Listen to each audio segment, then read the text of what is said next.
luxury space hotel to blast off in 2021. To infinity and where poor people can't afford to go.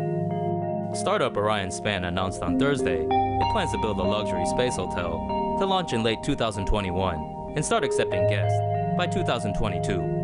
A 12-day stay at Aurora Station will begin at $9.5 million. The space station will be roughly the same size as a large private jet cabin. It will be 43.5 feet long by 14.1 feet wide and have a pressurized volume of 5,650 cubic feet. It will orbit in an altitude of 200 miles. For comparison, the International Space Station is 357 feet long and has an internal pressurized volume of 32,333 cubic feet.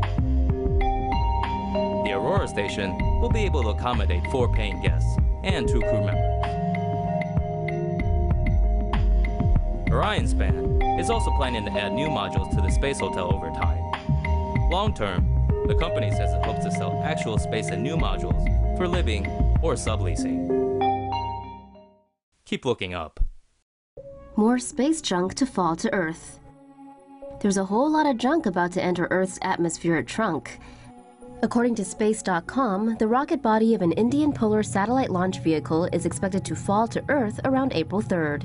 It weighs 907 kilograms. Part of a European Space Agency satellite is also expected to drop to Earth on the same day.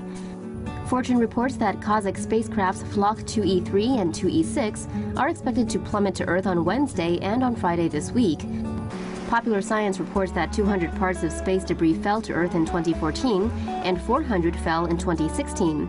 Most land in the Pacific Ocean. The only person known to have been hit by falling debris is Lottie Williams.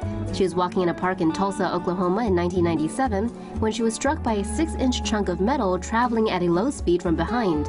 Scientists believe it came from a NASA second-stage Delta rocket. Private companies drive new space race at NASA. NASA says it soon may be able to launch astronauts from U.S. soil to the International Space Station.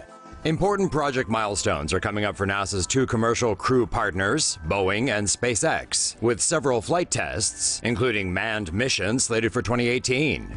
Boeing is working on the CST-100 Starliner. The spacecraft can seat up to 7 and is meant to send astronauts to the space station. 3 Starliners are currently in production, with 1 set to carry astronauts next year. The pressurized vessel can be reused 10 times. SpaceX, which has flown cargo missions to the ISS with its Dragon spacecraft, plans to use the Dragon 2 to send astronauts to space. The Dragon 2 is the latest version of SpaceX's capsule model. It's designed to seat 7 astronauts. Boeing and SpaceX must show that both of their systems are ready to start regular flights to the space station in order to meet NASA's requirements. SpaceX has its first test flight set for February, while Boeing's launch is planned for June. Scientists hope to launch interstellar fleet of laser-propelled spacecraft. A hit team of renowned scientists, Silicon Valley elites, and a billionaire businessman have come together to launch a fleet of postage stamp-sized interstellar spacecraft. Sounds like the pitch for a bad Bond movie, right?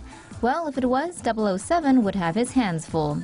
Because this team includes scientist supreme Dr. Stephen Hawking, Russian billionaire Yuri Milner, and Facebook founder Mark Zuckerberg. All technology, including the camera for the tiny interstellar spacecraft, will be placed inside a postage stamp-sized chip. Called a star chip, this device would come with a light sail to form a nanocraft. The sail has a surface that would use Earth-based laser light to propel it along. The lasers would come from a mile-wide laser array potentially situated 13,000 feet above sea level in the Atacama Desert in South America. Using light energy from the 100-gigawatt laser array, the team plans to send a fleet of these nanocrafts to our closest star system, Alpha Centauri.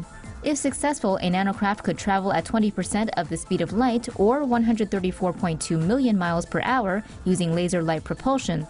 At that speed, a nanocraft could traverse the 25 trillion miles to Alpha Centauri in a matter of decades, while a current spacecraft would take thousands of years. Dubbed Breakthrough Starshot, Milner has invested around $100 million in the nanocraft concept.